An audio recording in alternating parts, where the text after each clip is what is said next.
Здравствуйте, дорогие телезрители! В эфире передача ПФР сообщает. И с вами я, начальник управления Пенсионного фонда в городе Канаш, Петрова Ольга Михайловна. Отгремели праздничные салюты, начались трудовые будни. Прошлый 2020 год Пенсионный фонд завершал свою работу единовременными выплатами семьям, имеющих детей в возрасте до 7 лет включительно в размере 5000 рублей.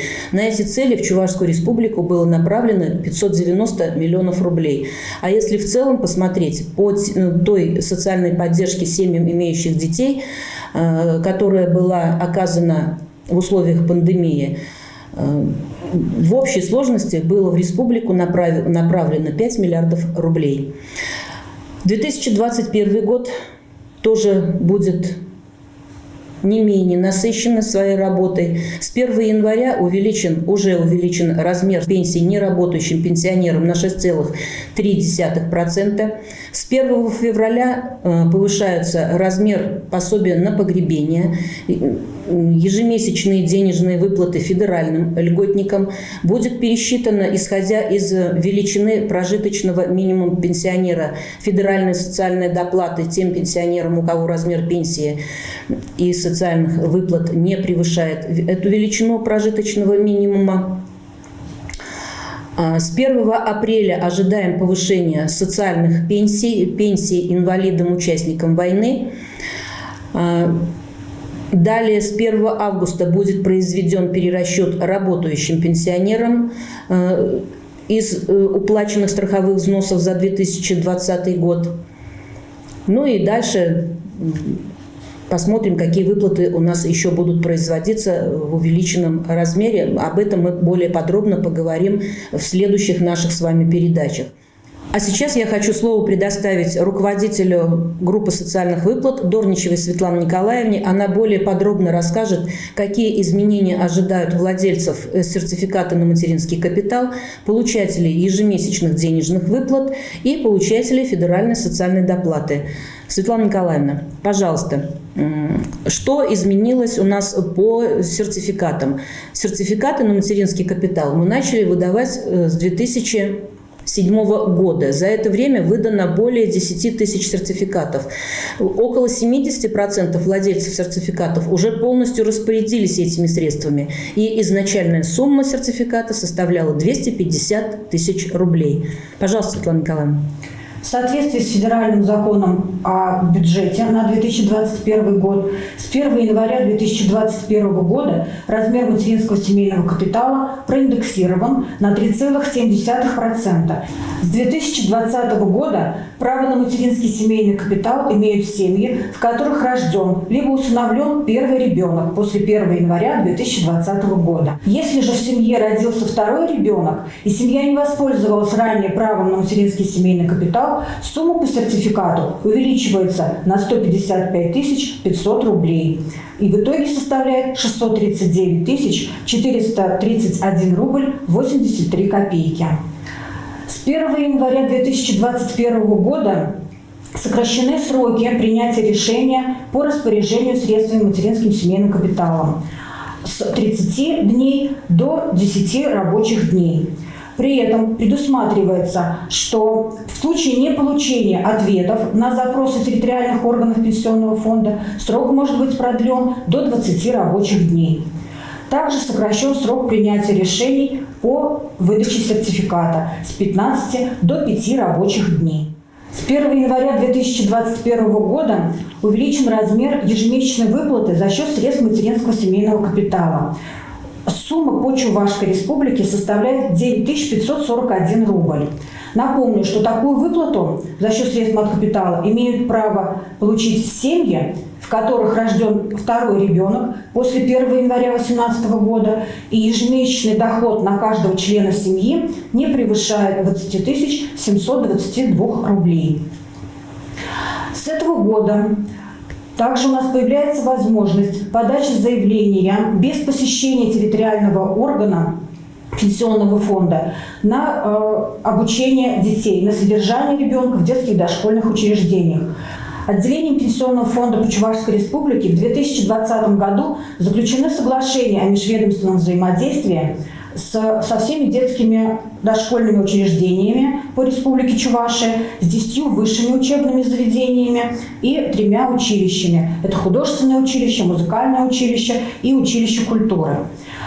Теперь при желании матери подать заявление на распоряжение средствами маткапитала на обучение ребенка в высшем учебном заведении, либо на содержание ребенка в детском дошкольном учреждении, не обязательно будет посещать территориальный орган Пенсионного фонда. Можно будет оставить заявление на сайте Пенсионного фонда, либо на портале госуслуг. Светлана Николаевна, вот в связи с изменением определенных условий, как сейчас выдается сертификат на материнский капитал? С 15 апреля 2020 года сертификат оформляется проактивно. Отделение Пенсионного фонда на основании сведений ЕГР ЗАГС оформляют сертификат и информацию об выданном сертификате направляют в личный кабинет матери на портале госуслуг, либо на сайте Пенсионного фонда. Поэтому хочу предупредить, дорогие мамочки, родившие первого или второго ребенка и не воспользовались правом получения сертификата, в Пенсионный фонд вам обращаться за сертификатом не нужно. Сертификат оформляется сразу по данным ЗАГСа. С 1 февраля увеличены размеры ЕДВ, которые у нас получают федеральные льготники. Вот кто относится к федеральным льготникам, в каких размерах произошло увеличение и по набору социальных услуг. Пожалуйста. С 1 февраля 2021 года проводится индексация ежемесячных денежных выплат федеральным льготникам. Напомню, что к федеральным льготникам относятся инвалиды, ветераны боевых действий, ветераны и участники Великой Отечественной войны, их вдовы и некоторые другие категории граждан. В этом году индексация будет проведена на уровне 4,9%. На этот же индекс будет повышен размер набора социальных услуг льготникам. Что входит в набор социальных услуг и размер? С 1 февраля 2021 года стоимость полного соцпакета, включающего в себя лекарственную часть, санаторно-курортное лечение и транспортную часть, составит 1211 рублей 66 копеек в месяц. Напомним, что отказ от набора соцуслуг либо возобновление получения социального пакета можно написать до 1 октября текущего года. Хочу обратить внимание, что однажды, написав заявление на отказ от набора социальных услуг, повторно или ежегодно такие заявления писать нет необходимости. Заявление пишем только в том случае, если возникла потребность в лекарственных препаратах и нужно возобновить получение набора социальных услуг в натуральном выражении. Ну и следующая тоже социальная выплата, которая предусмотрена нашим пенсионерам, это федеральная социальная доплата. Пожалуйста. Неработающим пенсионерам размер пенсии и иных социальных выплат которых не превышает величину прожиточного минимума, предусматривается выплата федеральной социальной доплаты. На 2021 год в Чувашии минимальный прожиточный минимум установлен в размере 8466 рублей. Хотим обратить внимание, что при поступлении на работу пенсионер обязан известить Пенсионный фонд о наличии факта работы, для того, чтобы выплата федеральной социальной доплаты к пенсии была приостановлена. В случае увольнения выплата возобновляется по заявлению пенсионера. Согласно 431 федерального закона, который был принят 22 декабря 2020 года, появилась новая категория жителя осажденного Севастополя. Данная категория по всем выплатам приравнивается к категории житель блокадного Ленинграда. Такой статус получают те, кто в период с 30 октября 1941 года по 4 июля 1942 года проживал на территории Севастополя. Для получения вышеуказанных выплат гражданин должен иметь нагрудный знак «Житель осажденного Севастополя» и удостоверение о праве на льготы. Светлана Николаевна, спасибо за информацию, и будем с вами готовиться к следующим передачам. В рамках увеличения пенсионного возраста в настоящее время идет пока переходный период. И в 2021 году право на страховую пенсию имеет женщина, достигшая возраста 56 лет, родившая 4 детей и воспитавшая их до 8-летнего возраста. Также в этом году имеют право на получение страховой пенсии мужчины, родившиеся в первом полугодии 1960 года, и женщины, родившиеся в первом полугодии 1965 года. У них должно быть 12 лет страхового стажа и 21 пенсионный балл. С 2019 года впервые право на пенсию имеют лица, имеющие длительный стаж работы: женщины 37 лет стажа, мужчины 42 года стажа. Они выходят на пенсию на 2 года раньше общеустановленного пенсионного возраста, но не ранее, чем достигшие возраста 55 лет женщины и 60 лет мужчины.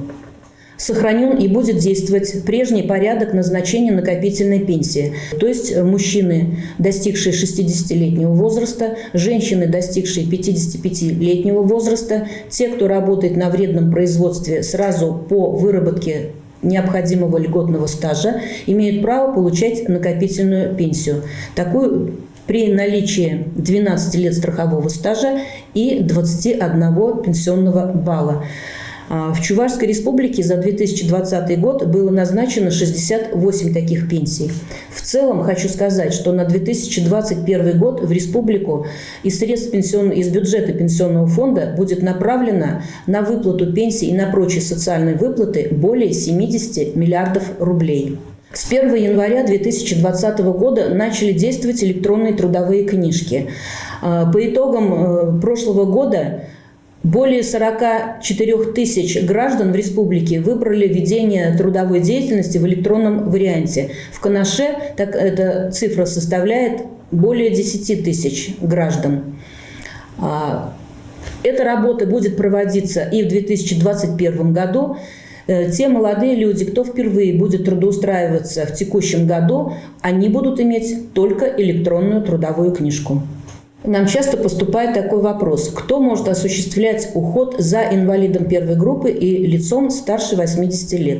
Хочу сказать, что ухаживающим лицом может быть гражданин, начиная с 14-летнего возраста. В данной ситуации требуется согласие одного из родителей и разрешение органов опеки и попечительства. А то, что касается, если совершеннолетнего ухаживающего гражданина, то это может быть лицо трудоспособного возраста, не работающее на момент подачи заявления на получение компенсационной выплаты. При трудоустройстве в обязательном порядке нужно сообщить в органы пенсионного фонда о том, что гражданин, ухаживающий, начал трудовую деятельность, представить соответствующий документ, это или договор, или приказ о принятии на работу, и написать заявление о снятии компенсационной выплаты. В случае, если эта процедура не будет сделана, образуется переплата, и, естественно, если в добровольном порядке переплата у нас не погашается, мы обращаемся в судебные органы для взыскания этой переплаты. Вот, чтобы такого не было, пожалуйста, своевременно сообщайте о трудоустройстве ухаживающего гражданина. Дорогие телезрители, спасибо за внимание. На сегодня все. До следующих встреч. Берегите себя, своих детей и своих близких.